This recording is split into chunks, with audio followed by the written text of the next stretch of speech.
ইচ্ছায় হোক বা অনিচ্ছায় নানাভাবে আলোচনায় ঠাঁই খুঁজে নেন চিত্রনায়িকা পরীমণি। তা বোট ক্লাব হোক, ফেসবুক লাইভে এসে পুলিশের নাম ধরে ডাকাডাকি করে হোক, মাদক মামলায় উচ্চ আদালতে হাজিরা দিতে গিয়ে হোক, জামিন পেয়ে হুট খোলা গাড়িতে দাঁড়িয়ে ভিক্টোরি সাইন দেখিয়ে হোক, সাবেক এক ডিবি কর্মকর্তাকে ভালোবেসে কেক খাইয়ে হোক, একের পর এক স্ক্যান্ডালের মাঝে হঠাৎ করে বিয়ের পিঁড়িতে বসেই হোক, হুট করে আবার ডিভোর্স দিয়ে তারপর জুনিয়র কারোর সাথে প্রেমে মজে হোক, আলোচনায় তাকে থাকতেই হয়। আফটার অল তিনি আমাদের ডানা কাটা পড়ি।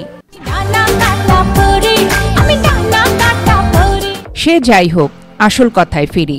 এবার পরীর বিরুদ্ধে জিডি হলো রাজধানীর ভাটারা থানায়।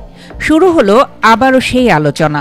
এবার চিত্রনায়িকা পরীমণির 1 বছরের মেয়ে সন্তানকে খাবার খাওয়ানোকে কেন্দ্র করে গৃহকর্মীকে মারধরের অভিযোগ উঠেছে তার বিরুদ্ধে। এ ঘটনায় ভুক্তভোগী পিঙ্কি আক্তার ঢাকার ভাটারা থানায় 3 এপ্রিল একটি সাধারণ ডায়েরি করেছেন। ভাটারা থানার অফিসার ইনচার্জ মোহাম্মদ মাজহারুল ইসলাম জিডির বিষয়টি নিশ্চিত করে একাধিক গণমাধ্যমকে জানান, চিত্রনায়িকা পরীমণির বাসার এক গৃহকর্মীকে নির্যাতনের অভিযোগ উঠেছে। এ বিষয়ে ওই গৃহকর্মী থানায় একটি জিডি করেছে। বিষয়টি আমরা তদন্ত করে দেখছি। নির্যাতনের কথা তুলে ধরে গৃহকর্মী পিঙ্কি আক্তার গণমাধ্যমকে বলেন, 1 মাস আগে তিনি কাদের নামে এক ব্যক্তির মাধ্যমে চিত্রনায়িকা পরীমণির বাসায় কাজ পান। তার দায়িত্ব ছিল পরীমণির 1 বছর বয়সী মেয়ের দেখাশোনা করা এবং তাকে খাবার খাওয়ানো। তার বাচ্চাকে প্রতি 2 ঘন্টা পর পর খাওয়ানোর নিয়ম। পিঙ্কি জানান, তিনি সে নিয়ম মেনেই প্রতিদিন বাচ্চাকে 2 ঘন্টা পর পর খাবার খাওয়াতেন। তবে বাচ্চার দেখাশোনার জন্য নিয়ে যাওয়া হলেও বাসার অন্যান্য কাজও তাকে দিয়ে করানো হতো বলে উল্লেখ করেন তিনি। পিঙ্কি তার অভিযোগে আরও বলেন, গত 2 এপ্রিল তিনি পরীমণির বাসায় বাচ্চাটিকে বসিয়ে বাজারের লিস্ট করছিলেন। এ সময় বাচ্চাটা হঠাৎ কান্না শুরু করে। এর মধ্যে কান্না শুনে সৌরভ নামে এক ব্যক্তি, যিনি পরীমণির পরিচিত এবং মাঝে মধ্যেই তার বাসায় আসেন, তিনি বাচ্চাটিকে একটু সলিড খাবার দিতে বলেন।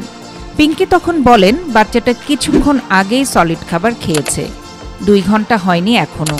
হাতের কাজ সেরেই তাকে দুধ খাওয়ানো হবে বলেও জানান পিঙ্কি। পিঙ্কির ভাষ্য মতে তিনি এর কিছুক্ষণ পর বাচ্চাটার জন্য দুধ তৈরি করছিলেন, কিন্তু এরই মধ্যে চিত্রনায়িকা পরীমণি তার মেকআপ রুম থেকে বের হয়ে অকথ্য ভাষায় গালিগালাজ শুরু করেন পিঙ্কিকে।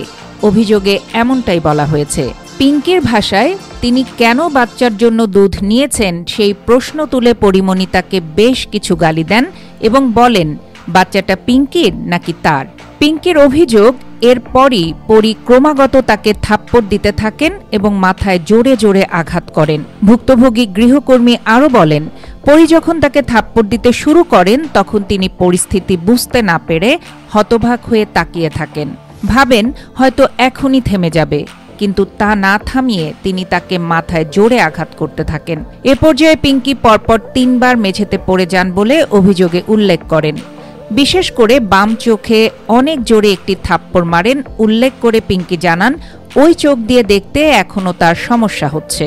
পিঙ্কি জানান, এক পর্যায়ে তিনি কান্না করে হাসপাতালে নিয়ে যাবার কথা বললে উত্তর আসে, এখান থেকে কোথাও যাওয়া যাবে না, এখানেই মার খেতে হবে এবং চিকিৎসা হলে এখানেই হবে। এই কথা বলেই পরী আবারও মারতে আসেন বলে পিঙ্কি তার অভিযোগে উল্লেখ করেন। এক পর্যায়ে পিঙ্কি জ্ঞান হারান এবং প্রায় 1 ঘন্টা পর তা ফেরে বলে পুলিশকে তিনি জানান।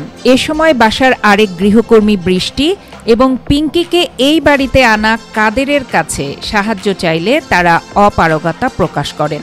পিঙ্কি জানান, কোনো উপায় না দেখে তিনি বাধ্য হয়ে জাতীয় জরুরি সেবার নম্বর 999-এ ফোন করেন এবং পুলিশকে জানান তারা যেন তাকে উদ্ধার করে নিয়ে যায়। পিঙ্কি জানান, এরই ফাঁকে তিনি তার এক কাজিনকে ফোন দিয়ে বিষয়টি জানান। কিছুক্ষণ পর তিনি ও পুলিশ পরীমণির বাসার সামনে এলে জানতে পারেন পরী। পরে তিনি গৃহকর্মী বৃষ্টিকে বলেন পিঙ্কিকে বাসার নিচে নামিয়ে দিতে। পরে বৃষ্টি তাকে পরীর বাসার নিচে নামিয়ে দেন বলে অভিযোগে উল্লেখ করা হয়। পিঙ্কি জানান, কুর্মিটোলা হাসপাতালে গিয়ে প্রাথমিক চিকিৎসা নিলেও ব্যাপক মারধরের কারণে এখনও তিনি অসুস্থ। আরও জানিয়েছেন, প্রাথমিকভাবে তিনি একটি জিডি করলেও পরবর্তীতে আরও আইনি পদক্ষেপ নেওয়া হবে পরীর বিরুদ্ধে।